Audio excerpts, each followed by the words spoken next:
నేను ప్రార్థన చేస్తున్నాను. కళ్ళు మూసుకురండి.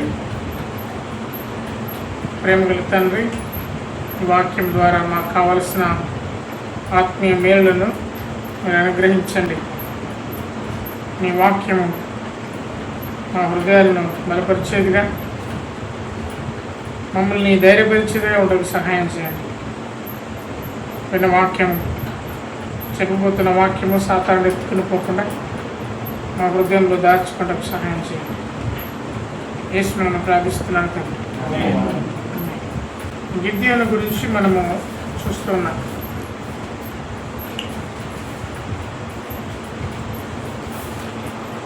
న్యాయాధిపతుల గ్రంథం 7వ అధ్యాయము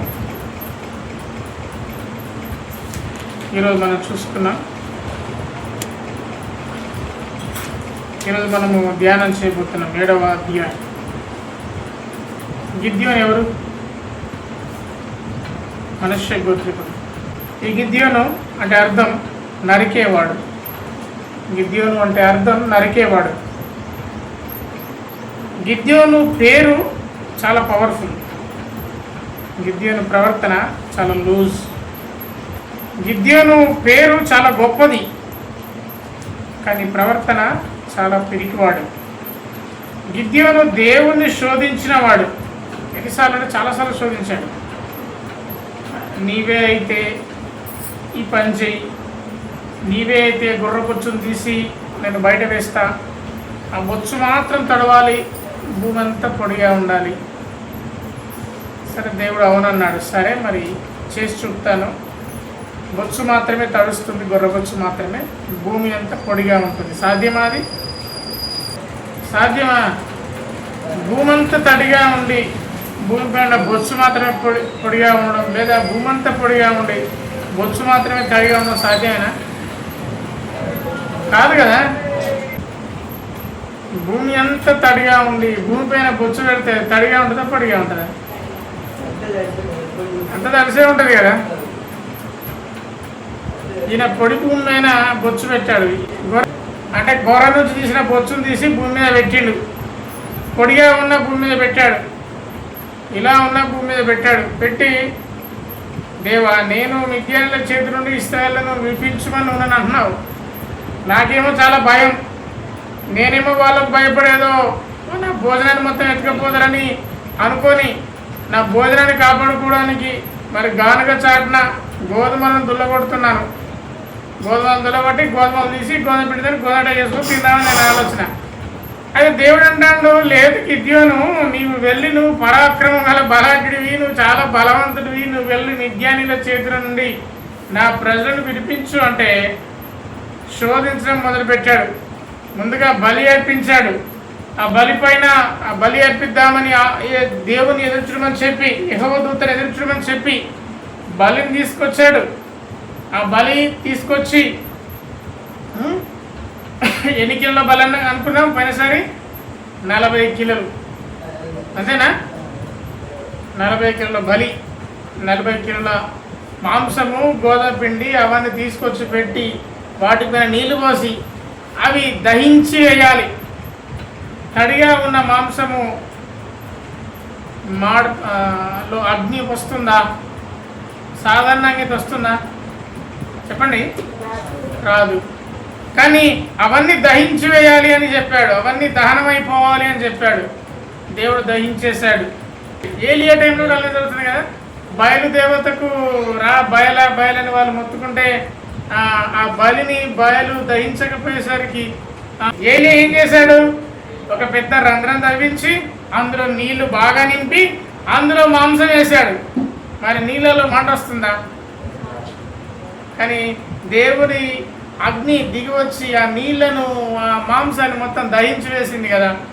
అలా ఆ విధంగానే గిద్యోను కూడా ఇంచుమించు ఆ విధంగానే చేశాడు.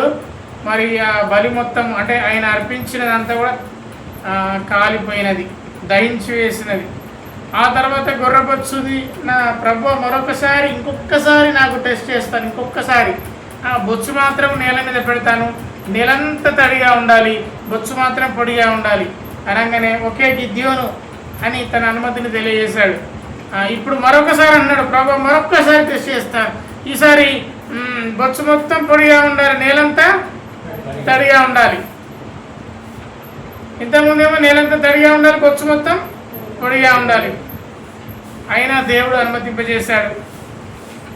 అనుమతింపజేసిన తదుపరి ఈయన మిద్యానీయుల చేతి నుండి ఇశ్రాయేలును రక్షించే బాధ్యత ఈయనది. ఇన్నిసార్లు టెస్టులు పెట్టి ఇన్నిసార్లు శోధించిన ఆ వ్యక్తికి దేవుడు ఒక పని అప్పగించాడు. దేవునికి స్తోత్రం.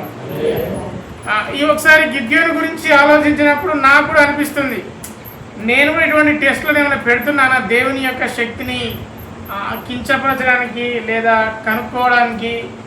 నాకు ఇది అయితేనే నేను నమ్ముతాను, నాకు ఇలా అవుతేనే నేను నిన్ను విశ్వసిస్తాను, నువ్వు ఈ పని చేస్తేనే, ఈ పని నీవు చేస్తేనే నేను నీపైన పూర్తి విశ్వాసం పెడతాను. మనం ఎప్పుడైనా అటువంటి ఆలోచన చేశామా? వాతావరణ శాఖ చెప్పిందంట కదా, ఈరోజు బాగా వర్షాలు వస్తాయి అనగానే ఒక పాస్టర్ ఏం చేశాడట కదా, నేను నా ప్రార్థనతో వర్షం నాపుతానని పెద్ద మీటింగ్ పెట్టాడంట. వర్షం వస్తుందంట, ఈయన మౌతలు మొత్తుకుంటున్నాడు, వర్షమా పో పో పో అని కింద మీద మొత్తుకుంటే ఇంకా ఫుల్ వర్షం వచ్చిందంట. టెంట్ మొత్తం మునిగిపోయిందంట. ఒకవేళ ఆయన అనొచ్చు, దేవా ఇదేం పని, చెప్పేది నీ పనే కదా, చెప్పేది నీ వాక్యమే కదా, వర్షం రాకుండా ఆపొచ్చు కదా. దేవుని యొక్క జ్ఞానం అనేది అది అపరిమితమైనది. ఎందుకు ఎలా జరుగుతుందో ఎవరికి తెలియదు, అర్థం కాదు. మన జ్ఞానము అందుకు సరిపోదు. కొన్నిసార్లు అర్థం చేసుకుందాం అనుకుంటాం కానీ అది మనకు అంతు చిక్కదు. గిద్యోను దేవుణ్ణి శోధించాడు. ఎందుకో గిద్యోనుకు మరి దేవుడు అవకాశం ఇచ్చాడు. ఆయన ఎన్ని పిచ్చి ప్రశ్నలు వేసినా, ఎన్ని పిచ్చి తలంపులు చేసినా ఆయన అన్నిటికీ చెప్పండి సాధ్యం చేసుకుంటూనే పోయాడు.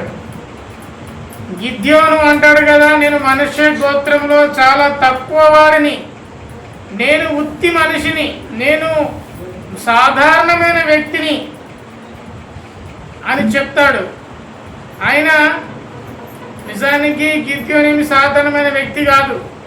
గిద్యోను తండ్రి అయిన యోవాషు బయలుకు పెద్ద బలిపీఠం పెడతాడు, విగ్రహం పెడతాడు. ధనవంతుడు పెడతాడా? ఒక మామూలు వ్యక్తి పెట్టగలుగుతాడా? మళ్ళీ అతనికి 10 మంది పనివాళ్ళు ఉండేవాళ్ళు. 10 మంది అతని దగ్గర పనివాళ్ళు. అంటే చాలామంది పని వాళ్ళలో 10 మందిని తీసుకుపోయి దేవుడు అన్నాడు, మీ తండ్రి నిలబెట్టిన బలిపీఠంను బాగొట్టు అన్నప్పుడు ఆ బలిపీఠంను రాత్రి వేళ పడగొడతాడు. ఎందుకంటే ఉదయం వేళ పడగొడితే బంధువులందరూ వచ్చి మరి ఏమైనా అంటారని భయపడి రాత్రి వేళ పడగొడితే ఉదయం లేచేసరికి బలిపీఠం పడిపోయి ఉంటుంది. అయ్యో ఇది ఎవరు చేశారని వాళ్ళందరూ కనుక పరిశోధన చేసినప్పుడు తెలిసింది ఇది గిద్యోను చేశాడు. వెంటనే గిద్యోను దగ్గరికి వెళ్ళి, నీ తండ్రి బలిపీఠం కట్టిస్తే మేము దాన్ని పూజలు చేస్తున్నావు, నువ్వు పడగొట్టం ఇది న్యాయమా అన్నప్పుడు అప్పుడు ఆ గిద్యోను గారి తండ్రి గారైన ఆ బలిపీఠంను కట్టించిన యోవాషు అంటాడు, మరి ఆ బలిపీఠము బయలుదేవతకు సంబంధించింది, బయలే వచ్చి నా కొడుకుతోని వాదించుకోవాలి, నన్ను ఎందుకు పడగొట్టినవరా గిద్యోనని బయలే వచ్చి వాదించుకోవాలి అని గిద్యోను వారి తండ్రి గారు సెలవిచ్చినట్టుగా మనం చూస్తాం. అప్పుడు ఆ గిద్యోనునకు మరి ఒక పేరు పెడతారు, ఆ పేరే యెరుబ్బయలు. అందుకే 7వ అధ్యాయం 1వ వచనంలో అప్పుడు యెరుబ్బయలు అనగా గిద్యోను, అంటే గిద్యోనుకు ఉన్న మరొక పేరు యెరుబ్బయలు. ఆ యెరుబ్బయలైన గిద్యోను అతనితో కూడా ఉన్న జనులందరినూ వేకువని లేచారు. హారోదు బావి యొక్క దిగగా లోయలోని మోరే కొండకు ఉత్తరముగా మిద్యానీయుల దండుపాలెము వారికి కనబడను.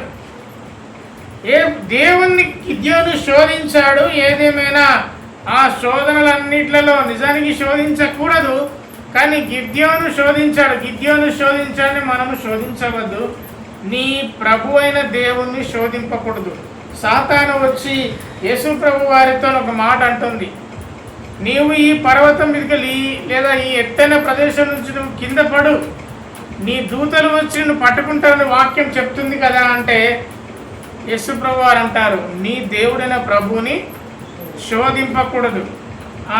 ఏ విధంగా శోధింపకూడదు, ఎందుకు శోధింపకూడదు అంటే ఆయన శక్తిని తెలుసుకోవడానికి నీవు ప్రయత్నం చేయకూడదు. మరి యేసుప్రభు వారు వెళ్తూ వెళ్తూ ఒక ఆజ్ఞ ఇచ్చారు, మీరు విషం తాగినా చనిపోరు అని ఆజ్ఞ ఇచ్చాడు. మరి నేను విషం తాగినా చనిపోనని విషం తాగితే ఖచ్చితంగా చెప్పండి చచ్చిపోతావు. ఎందుకంటే నీవు నీ దేవుణ్ణి శోధింపకూడదు. దేవుడు ఎప్పుడు ఎటువంటి కార్యము చేయాలో అలా దేవుడు జరిగిస్తాడు. అది మనము నమ్మాలి. ఆమేన్. ఆ నమ్మకం కనుక ఉన్నప్పుడు మన జీవితంలో దేవుడు అద్భుతాలను చూస్తాం, దేవుని అద్భుతాలను మనం చూస్తాం. అంతేగాని కావాలని శోధింపకూడదు. పాము కుట్టినా కానీ నాకేం కాదు, పాము దగ్గర పోయి కుట్టించుకుంటే చచ్చిపోతాం. మరణకరమైనది ఏది తాగినా మిమ్మల్ని ఏం చేయదంటే, నేను మందు తాగుతాగా నేను బాగుండాలంటే కుదరదు. శోధింపకూడదు. నీ ప్రభు అయిన దేవుని శోధింపకూడదు. అంటే సాతాను అంటాడు, నీవు ఇక్కడ నీ పర్వతం మీదకి వెళ్ళి కింద పోయి దూతలు పట్టుకుంటారనగానే అది నిజమే కదా అనుకుని యేసుప్రభు వారి కిందికి దూకితే, అంటే సాతాను యొక్క ఆలోచన లేదా సాతాను లాంటి వ్యక్తుల ఆలోచన ఏంటంటే మన మీద మనకే నమ్మకం లేకుండా చేయడం. మన శక్తిని, మన యొక్క ప్రార్థన జీవితాన్ని, ఆత్మీయ జీవితాన్ని, ప్రాముఖ్యంగా మన వ్యక్తిగత జీవితంలో మన మీద మనకు నమ్మకం లేకుండా చేయడమే దాని పని. అది సాతానైనా, సాతాను సంబంధులైన మనుషులైనా మన మీద మనకు నమ్మకం లేకుండా వారు మాట్లాడతారు, వాళ్ళు చేస్తారు, వాళ్ళు బ్రతుకుతారు, మనల్ని ఆ విధంగానే బ్రతకమని చెప్తారు. అటువంటి వాటికి మనం పడిపోవద్దు. యేసుప్రభు వారు అన్నారు, నీవు నన్ను శోధింపవద్దు, నీ దేవుని నువ్వు శోధింపవద్దు. అట్లాగే దేవుని బిడ్డలంగా మనల్ని కూడా పాపము చేయమని కొంతమంది మనల్ని ప్రేరేపించినప్పుడు మనం ఒప్పుకోవద్దు. మనము ఆ శోధనలో పడిపోవద్దు. శోధన సహించువాడు ధన్యుడు, ఆ శోధనకు నిలిచిన వాడై వాడు జీవ కిరీటమును పొందును. ఇక్కడ కూడా గిద్యోను దేవుణ్ణి శోధించాడు. మరి గిద్యోనుకు దేవుడు అనుమతింపజేశాడు, కానీ ఈ కాలంలో దేవుడు మనకు అది అనుమతింపచేయడు. మనం అటువంటి శోధనలో పడిపోవద్దు. అటువంటి శోధనకు మనకు తావే లేదు. ఆ విషయం మనము ఎప్పుడు జ్ఞాపకం పెట్టుకోవాలి. ఎలాంటి గిద్యోను అతనితో ఉన్న జనులందరూ రొద్దుగాల లేశారు, వేకువన లేశారు, హారోదు బావి దగ్గర దిగారు. ఈ హారోదు అంటే అర్థం ఏంటంటే వణుకుచున్నవాని ఊట. ఆ పేరుకు తగ్గట్టే అనుంది. గిద్యోను నిజానికి భయపడుతున్నాడు, వణికిపోతున్నాడు. మొదటగా వణికిపోయాడు, ఇప్పుడు కూడా వణికిపోతున్నారు ప్రజలందరూ కలిసి. దాదాపుగా ఎంతమంది ప్రజలు మనం లెక్క పెట్టినట్టయితే 22,000 ప్లస్ 10,000 32,000 మంది ప్రజలు ఆ రోజు ఊట దగ్గర దిగారు. అంటే వణుకుచున్నవాని ఊట దగ్గర దిగారు. ఆ ఊట పేరే వణుకుచున్నవాని ఊట. 32,000 మంది దిగితే వారికి ఉత్తరముగా మిద్యానీల దండు కనబడింది. యెహోవా, నీతో ఉన్న జనులు ఎక్కువ మంది, నేను వారి చేతికి మిద్యానీలను అప్పగింప తగదు. ఇశ్రాయేలు నా బాహుబలము నాకు రక్షణ కలగజేయనని నా మీద అతిశయింతురేమో. 2,000 మంది ప్రజలు ఆ దండుపాలమును చూసినప్పుడు దేవునికి వచ్చిన ఒక ఆలోచన, నీతో ఉన్న జనులు 32,000 మంది, ఎక్కువ మంది ఉన్నారు. మీరేమనుకుంటారంటే ఇప్పుడు మిద్యానుల చేతిని ఆ మిద్యానులు ఓడించి మేమే ఓడించాం అని అతిశయిస్తారేమో. దేవుని పిల్లలుగా మనం కూడా కొన్నిసార్లు మనం సాధించిన విషయాల ద్వారా అతిశయం ఉండదా? చెప్పండి, ఉంటుందా? అపోస్తలుడైన పౌలు గారు చాలా మంచి మాట అన్నారు, నేను ఏమైనానో అది దేవుని కృపయై ఉన్నది. దేవునికి స్తోత్రం. నీవు నీ జీవితంలో ఏం సాధించినా, ఎంత గొప్ప స్థితికి వెళ్ళినా నీవు అతిశయింప తగదు. అతిశయము ఉంటుంది కానీ అతిశయింప తగదు. ఎందుకంటే దేవుడు నీకు ఇయ్యకపోతే నీకెక్కడి నుంచి వచ్చింది? ఈ అతిశయం ఎక్కువైపోయి పడిపోయిన వాళ్ళు చాలామంది ఉన్నారు. ముఖ్యంగా దేవుని ప్రజలను చెప్పుకుంటున్న వాళ్ళు, నాకు అన్ని దేవుడు సహాయం చేశాడు, నేను ఇంత ఎదిగినా ఒకప్పుడు నా స్థితి ఇది అని. ఓకే, అది సాక్ష్యంగా చెప్పుకుంటే బాగానే ఉంటుంది. తెల్లారులైతే పొద్దున్నైతే నీడబనువే కొట్టుకోవడం అది అతిశయం. ఆ విధంగా అతిశయించి పడిపోయిన వారు చాలామంది ఉన్నారు. ఇదంతా నా వల్లనే జరిగింది, ఇదంతా నేనే చేశాను. ఒక గొర్రెల కాపరైన దావీదు రాజు ఎట్లయ్యాడు, ఒక గాడిదను కాసుకునే సౌలు రాజు ఎట్లయ్యాడు? గాడిదలు తప్పినే కదా సమయం దగ్గరికి వచ్చింది. దేవుడు కొంతమంది వ్యక్తులను నిలబెట్టినప్పుడు వారు అతిశయించి పడిపోయారు. ఇక్కడ కూడా ఇశ్రాయేళ్ల గురించి దేవునికి అనుభవాలు ఉన్నాయి. వీరికి అతిశయం ఎక్కువ. మేమే ఓడించినాము, మేమే వారిని చంపేసినాం అనుకుని అతిశయిస్తారేమో విజయం పొందిన తర్వాత. ఇంతమంది జనాభా అవసరం లేదు, ఇంతమంది సైన్యం వద్దు అని తండ్రి అయిన దేవుడు ఆలోచన చేసినట్టుగా మనం చూస్తాం. కొరింథీయులకు రాసిన మొదటి పత్రిక 1వ అధ్యాయం 29వ వచనం. అపోస్తలుడైన పౌలు గారు కొరింథీయులకు రాసిన మొదటి పత్రిక 1వ అధ్యాయము 29వ వచనం.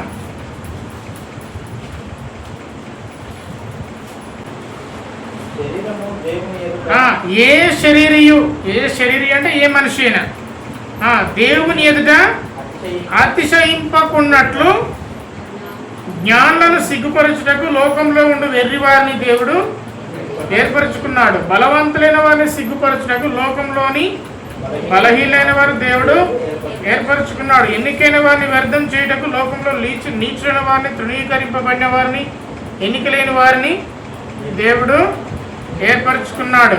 కాబట్టి అతిశయించువాడు ప్రభువునందే అతిశయించాలి. దేవునికి స్తోత్రం కలుగును గాక. ఒకవేళ మన అతిశయము దేవుని బట్టి అయి ఉండాలి. ఒకవేళ దేవుని బట్టి కాకుండా నిన్ను బట్టి నీవు అతిశయిస్తే, మరి నీవు జ్ఞానవంతుని అని అనుకుంటే దేవుడు నిన్ను తగ్గిస్తాడు, ఖచ్చితంగా తగ్గిస్తాడు. మనల్ని మనం తగ్గించుకుంటే మనకు బెటర్. ఆమె చెప్పండి. మనల్ని మనం తగ్గించుకుంటే మనకు చాలా ఉపయోగకరం. దేవుడే తగ్గిస్తే మనం పోతాం. ఎటు పోతాం? పరలోకం పోతావా? దానియాల్ గారు పరలోకం పోతారంట తగ్గించుకోండి. దేవునికి స్తోత్రం కలుగును గాక. కాబట్టి మనల్ని మనము అతిశయించుకుంటే మనము తగ్గించుకుంటాం, మనం తగ్గించబడతాం. ఒకవేళ దేవుడే అనుకొని వీడు బాగా హెచ్చించుకుంటున్నాడు, వీడు బాగా చేస్తున్నాడు, నేనే ఒకసారి ఇది తగ్గిస్తా అన్నాడు, మనం ఈ లోకంలో ఉండలేము. అందుకే జ్ఞానవంతులను, బుద్ధి గల వారిని, మరి వివేకం గల వారందరినీ సిగ్గుపరచడానికి వారికంటే ఎక్కువైన జ్ఞానము దేవుడు మనకు అనుగ్రహించాడు. దేవునికే మహిమ కలుగును గాక. మనమందరం కూడా మరి ఇప్పుడు జ్ఞానవంతం అంటే ఒకప్పుడు జ్ఞానం లేని వాళ్ళమే. ఇప్పుడు మనం జ్ఞానం పొందుకున్నామంటే అది దేవుని కృప. ఆమేన్. ఒకవేళ మనము జ్ఞానం ఇంకా పొందుకోలేకపోతే ఇంకా దేవునికి స్తోత్రం, దేవుడు నీకు జ్ఞానం ఇవ్వబోతున్నాడు. ఆమేనండి. ఆమేన్. మనకు ఈ లోకంలో ఏదైతే జ్ఞానం అవసరమో దేవుడు మనకు ఇవ్వబోతున్నాడు. కాబట్టి జ్ఞానవంతులను దేవుడు సిగ్గుపరుస్తాడు. నీ ముందు నిలబడలేరు వాళ్ళు. ఆమేనండి. ఆ సమయం రాబోతుంది నీ జీవితంలో.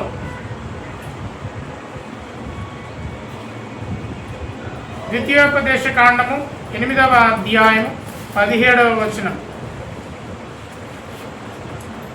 ద్వితీయోపదేశ కాండం 8వ అధ్యాయము 17వ వచనం. ద్వితీయోపదేశ కాండం 8వ అధ్యాయం 17వ వచనం. అయితే మీరు మా సామర్థ్యము, మా బాహుబలం ఇంత భాగ్యము కలగజేసనేమో అని అనుకుంటారేమో. దేవుని బిడ్డలుగా ఇశ్రాయేలు కూడా అన్నాడు, మా సామర్థ్యం చేతనే మేము ఈ ప్రాంతాన్ని జయించాం అని అనుకుంటారేమో. కొన్నిసార్లు నాకు ఆశ్చర్యం కలుగుతుంది. నేను డిగ్రీ చదువుతున్నప్పుడు ఒక బ్యాగులు అమ్ముకునేవాడు మా కాలేజీకి వచ్చాడు.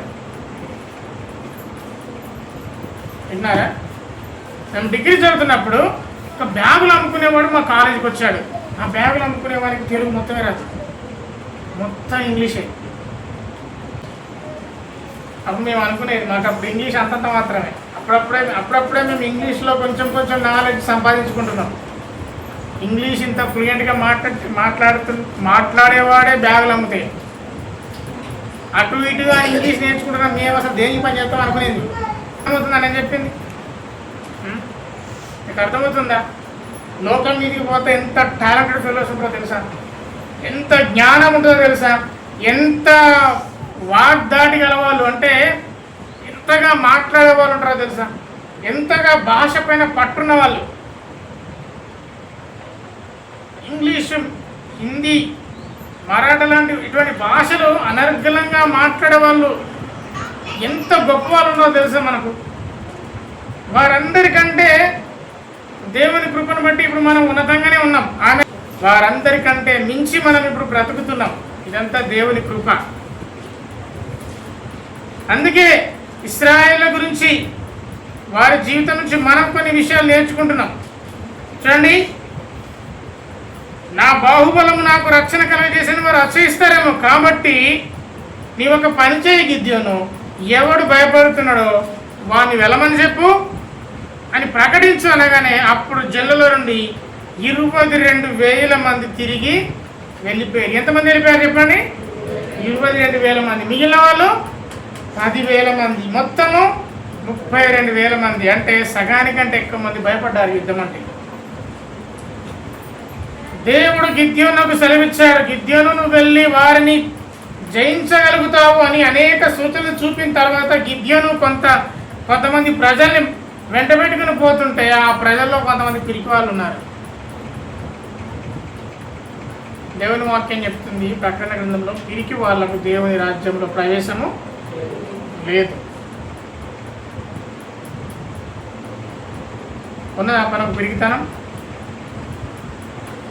నీళ్ళంటే భయం, ఇంకా పామంటే భయం, చీకటి అంటే భయం, ఇంకే భయం ఉంది? నీళ్ళంటే భయం ఉంది కాదు, కొంతమంది నీళ్ళంటే భయం ఉంటుంది కదా. నీటి భయము, రక్తం చూస్తే భయము, కాళ్ళ నొప్పి వస్తే భయము, చేతి నొప్పి వస్తే భయము, తలనొప్పి వస్తే భయము, కడుపులో నొప్పి వస్తే ఇంకా భయం, ఏమన్నా అవుతుందేమో అని. నేను ఆశ్చర్యపోయాను. రష్యా ప్రెసిడెంట్ మొన్న మన దేశానికి వచ్చాడు, పుతిన్. ఆయనకి ఎంత సెక్యూరిటీ ఉంటుందంటే, ఆయన బాత్రూమ్ పోతారు కదా మలం, ఆ మలం కూడా సూట్ కేసులో పడుకుని రష్యాకి తీసుకుపోతారు. ఆయన ఎంత పీకోవాలో తెలుసా, మలాన్ని కూడా వదిలేదు. అంతే, ధైర్యం గలవారని చెప్పుకుంటున్న వారు ఎంత పీక్ వాళ్ళు. అమెరికా ప్రెసిడెంట్ కారు చాలా పవర్ఫుల్, దాని మీద బాంబు వేసిన కార్కి ఏం కాదు. అరే భలే సెక్యూరిటీ అని మనం అనుకుంటాం, కానీ నిజానికి అమెరికన్స్ పిరికివారు. వాళ్ళు వేరే దేశానికి పోతే వాళ్ళు ఈవెన్ యూరిన్ పాస్ చేయడానికి కూడా భయపడతారు. అది కారణం, పిరికితనం. ఇక్కడ 22,000 మంది పిరికి వాళ్ళు వెళ్ళిపోయారు. వాళ్ళకు భయం. స్వతంత్రమైతే కావాలి, వాళ్ళ దగ్గర నుంచి మేము విడిపించబడాలి. కానీ పోరాడదాం పోరాడిన మాత్రం అమ్మో మంచం కాదు. ఎవడన్నా పోరాడని మేము మాత్రం అక్కడ అనుకుంటూ కూర్చొని తినకొట్టుంటాం. ఈ కాలపు భయం అదే, అనాదిగా వస్తున్న భయం ఈనాడు కూడా ఉంది. కాబట్టి ఇక్కడ అంటున్నాడు, మీరు వెళ్ళిపోండి అంటే జనుల నుండి 22,000 మంది వెళ్ళిపోయారు, ఇక 10,000 మంది నిలిచి ఉన్నారు. దేవునికి స్తోత్రం. చూడండి, కొద్దిమంది ధైర్యవంతులు, బాగా మంది పిరికి వాళ్ళే. 22,000 మంది వెళ్ళిపోయారు అంటే 300 మంది వెళ్ళిపోయారు. 30,000 మంది 300 అనుకుంటే 3 వంతులు వెళ్ళిపోయారు, అంటే 2 వంతులు వెళ్ళిపోయారు. 1 వంతు మాత్రమే, 3 వంతులలో 1 వంతు మాత్రమే ఉన్నారు. వాళ్ళు ధైర్యవంతులు, వాళ్ళు యుద్ధానికి సిద్ధపడ్డారు. వాళ్ళ ఆలోచన ఏంటంటే, గిద్యోను నమ్మారు, గిద్యోను దేవుని నమ్మాడు, గిద్యోని వాళ్ళు నమ్మారు. దేవుని పైన వాళ్ళకు విశ్వాసం కూడా ఉందేమో. ఒకసారి ఇప్పుడు దేవుడు వారికి ఒక పరీక్ష పెట్టాడు, ఒక శోధించాడు. 4వ వచనం ఒకసారి చదవండి. ఎవరైనా చదవండి 4వ వచనం.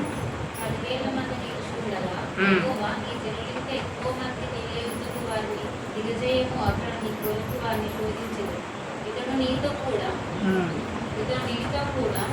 పోవాలని నేను ఎవరి గురించి చెప్పుదమో వాడు నీతో పోవాలి.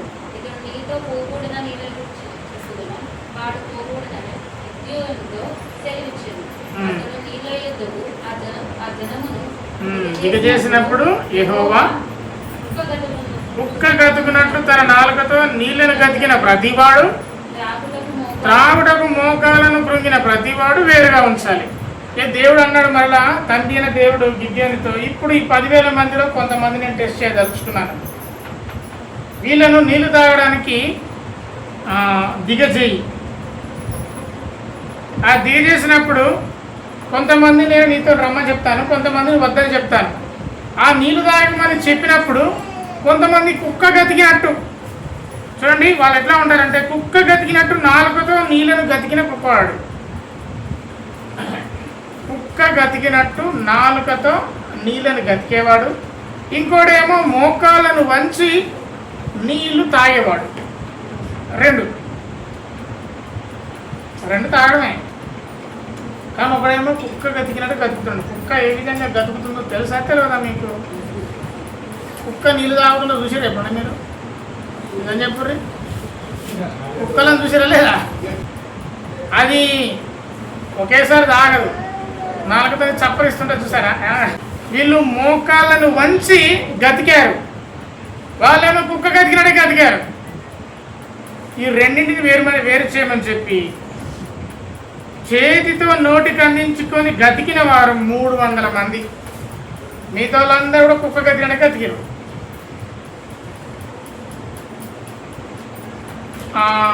300 మందిని పక్కన పెట్టి మిగతా వాళ్ళు ఎంతమంది అవుతారు?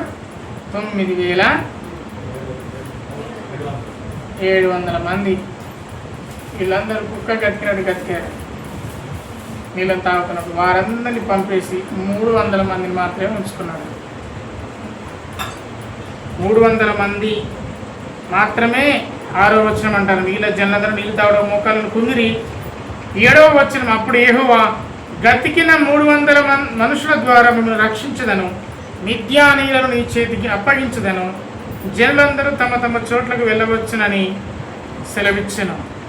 అప్పుడు 8వ వచనము, ప్రజలు ఆహారమును బూరలను పట్టుకొనగా అతడు ప్రజలందరినీ తమ గుడారం వెళ్ళనింపను కానీ ఆ 300 మంది నిలుపుకొను. మిద్యానీయుల దండు లోయలో అతనికి దిగువగా ఉండెను.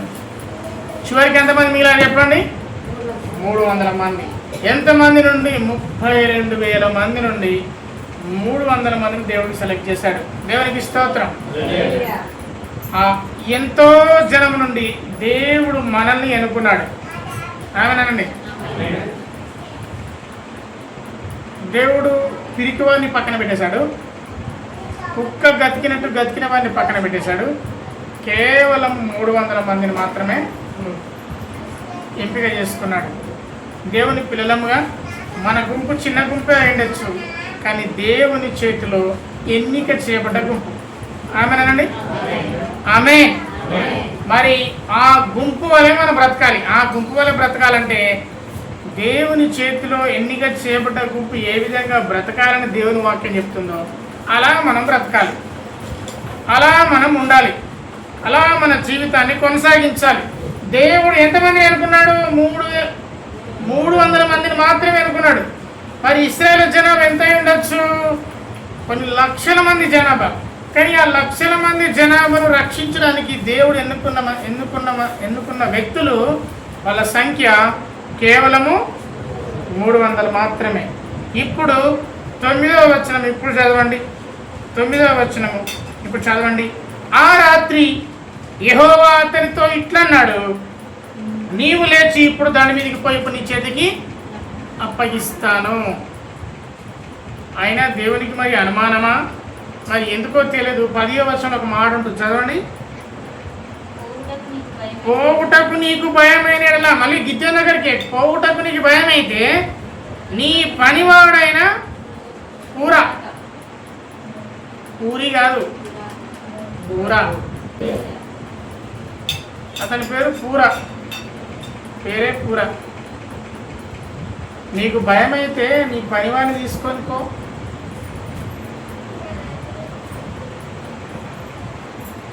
పదకొండవ వచనం చదవండి. 11వ వచనం. వారు చెప్పుకొనుచున్న దాన్ని విన్న తర్వాత నీవు ఆ దండులోనికి దిగిపోటకు చేతులు బలపరచబడునని చెప్పగా అతడును అతని పనివాడైన పురాయిను ఆ దండులో ఉన్న సన్నద్ధుల యొద్దకు పోయి. గిద్యోనికి భయం అయిందంటే భయం అయింది. గిద్యోను నీకు భయపడ్డావనుకో నీ సేవకుడైనా పూరాన్ని పడుకోమంటే పడుకొని పోయిండు.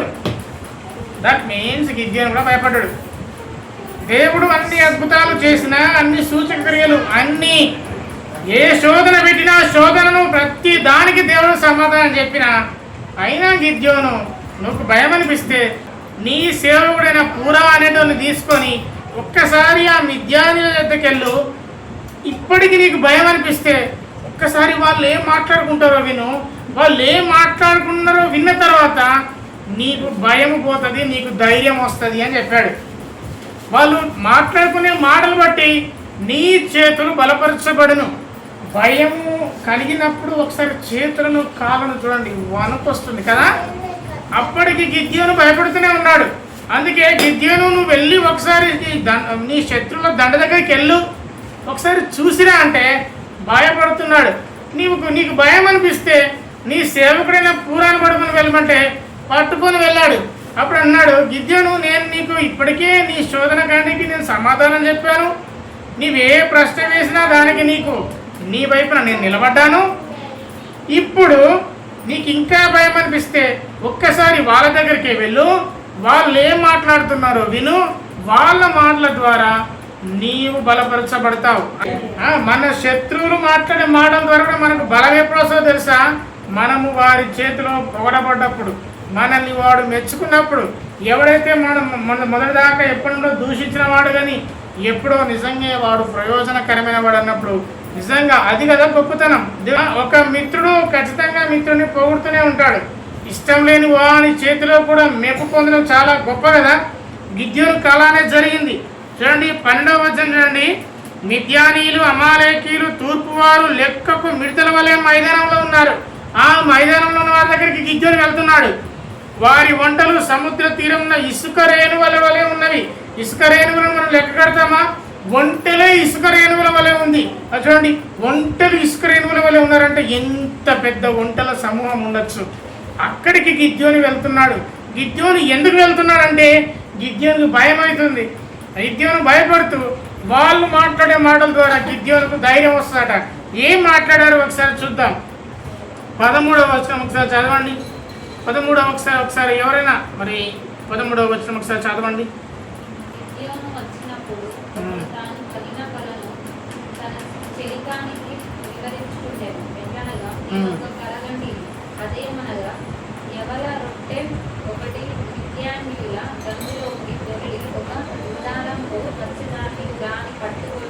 పడగొట్టి తల కింద చేసినప్పుడు ఆ గుడారము 14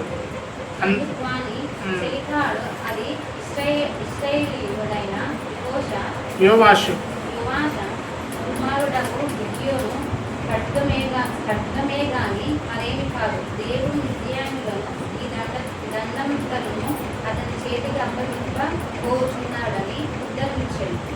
అబాలను చూడడానికి వచ్చాడు. వీళ్ళు చూడడానికి వస్తే ఇద్దరు వ్యక్తులు మాట్లాడుకున్నారు, ఫ్రెండ్స్ మిద్యానీలే. ఏమని మాట్లాడుకుంటే ఒరే నేను ఒక కళ వచ్చిందిరా నాకు అంటే చెప్పరా అన్నాడు వాడు.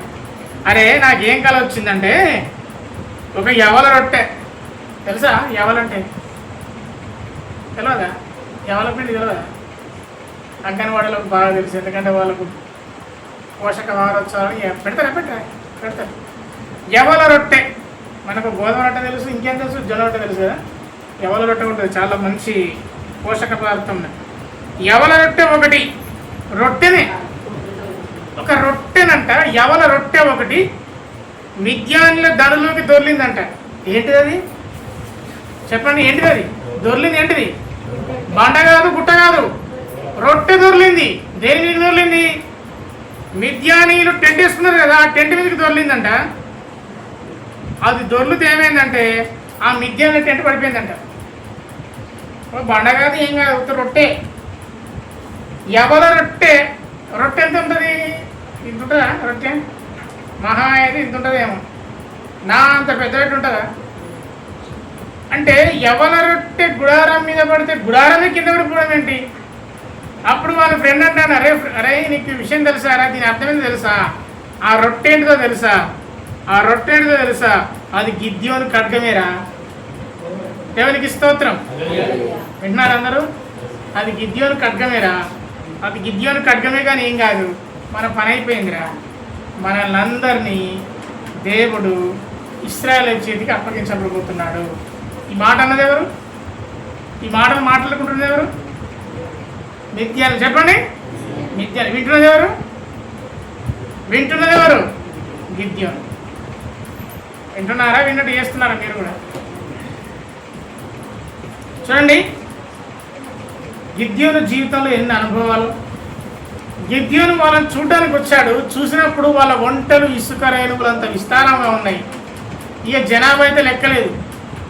దేవుడు ఏమన్నాడు? 300 మందితో వాళ్ళందరూ సాధ్యమవుతుందా? సాధ్యమవుతుందా? ఎంత బలవంతుడైనా ఓ 2-3 పోతే అతన్ని గెలవగలుగుతాడా? కొట్టగలుగుతాడా? అది ఆయుధాలతో పోతే.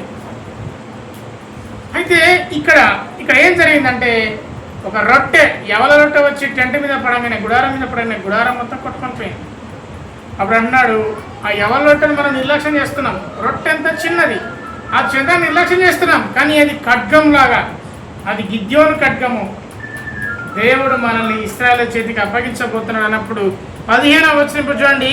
గిద్యోను ఆ కళ వివరము, దాని తాత్పర్యమును విన్నప్పుడు అతడు యెహోవాకు నమస్కారం చేశాడు. ఇంతసేపు ఎటుపోయింది గిద్యోను, ఇంతసేపు ఎటుపోయాడు. దేవుడు మన జీవితంలో ఇంకెన్ని కార్యాలు జరిగించాలి? 1, 2, 3, లేదు సరిపోతలేదు, ఇంకా కావాలి, ఇంకా సరిపోతలేదు, ఇంకా కావాలి.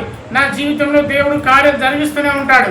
దేవానికి వందనాలు అని చెప్పి ఎన్ని రోజులు అవుతుంది? నీ జీవితంలో ఒక కార్యం జరిగించినప్పుడు దేవానికి వందనాలు, నీవు నా జీవితంలో ఈ కార్యం జరిగించావంటావా? లేదు తండ్రి, ఇంకోటి జరిగించు, లేదు తండ్రి, ఇంకోటి జరిగించు, జరిగించు జరిగించు జరిగించు.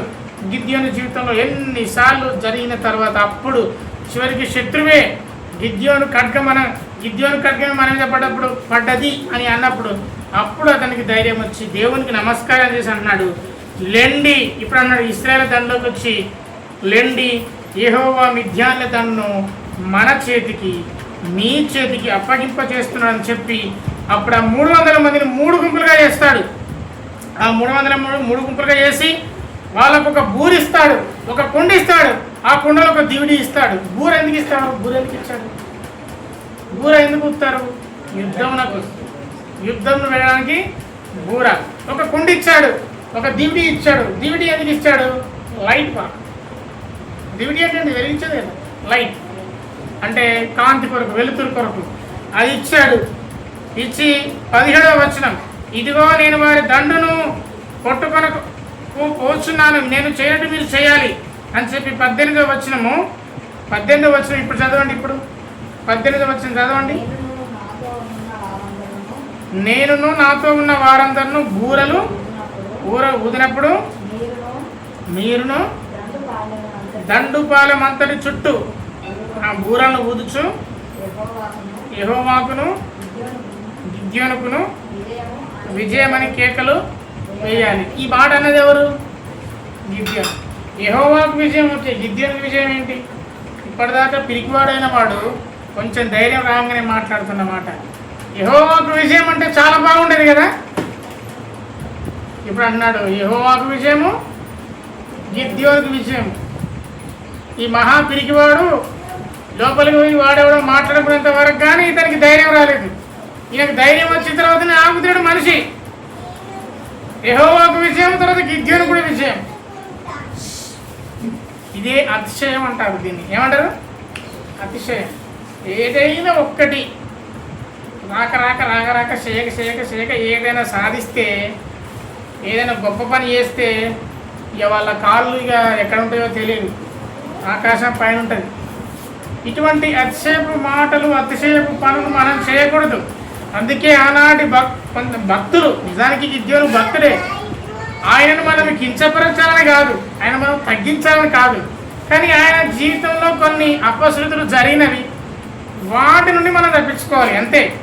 నేను గిద్యోనంత గొప్ప భక్తున్నా ఖచ్చితంగా కాదేమో, నేను గిద్యోనంత గొప్ప వీరున్నా ఖచ్చితంగా కాదేమో, యుద్ధానికి పోవని నన్ను అడిగితే ఒకవేళ నేనేమంటానో నాకు కూడా తెలియదు. కానీ గిద్యోను కొన్ని పనులు చేయకుండా పనులు చేశాడు, వాటి నుండి మనము తప్పించబడాలి.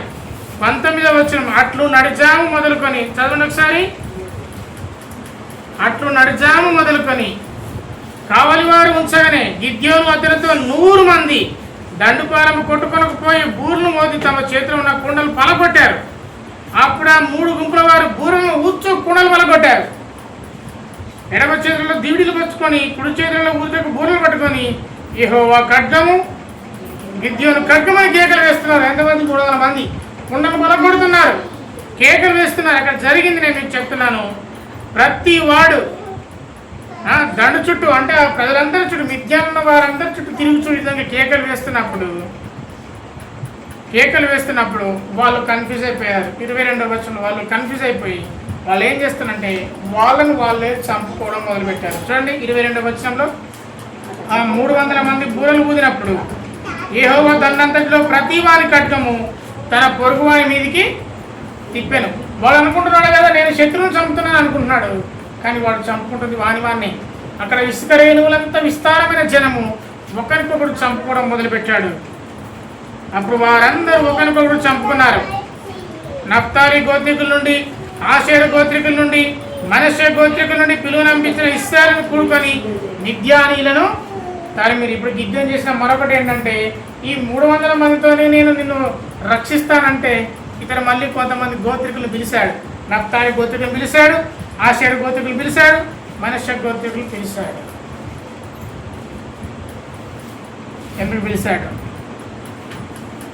చూడండి. 24వ వచనంలో గిద్యోను ఎఫ్రాయిమీల మన్యమ దేశం అంతటి దూతను పంపి ఎఫ్రాయిమీలను మిద్యానీయులను ఎదుర్కొంటకు వచ్చి బెత్పార వరకు వాగులను యోర్దాను వారి కంటే ముందుగా పట్టుకుని చెప్పిన కనుక ఎఫ్రాయిమీలు కూడుకొని బెత్పార వరకు వాగులను యోర్దాను వరకు పట్టుకున్నాయి. అప్పుడు మిద్యాన్ అధిపతులైన ఓరేబు, జేరేబు అని వారిద్దరిని పట్టుకున్నారు.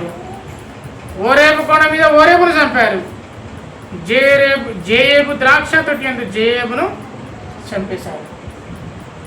వెంటనే ఆ తలను తీసుకొచ్చారు, గిద్యోను దగ్గర తీసుకొచ్చారు. అయినా ఇందులో గిద్యోను చేసిన పొరపాటు ఏంటంటే, దేవుడు కేవలం 300 మందిని వాడుకోమంటే ఆయన అందరినీ పిలిచాడు. నఫ్తాలీని పిలిచాడు, ఆషేరీలను పిలిచాడు,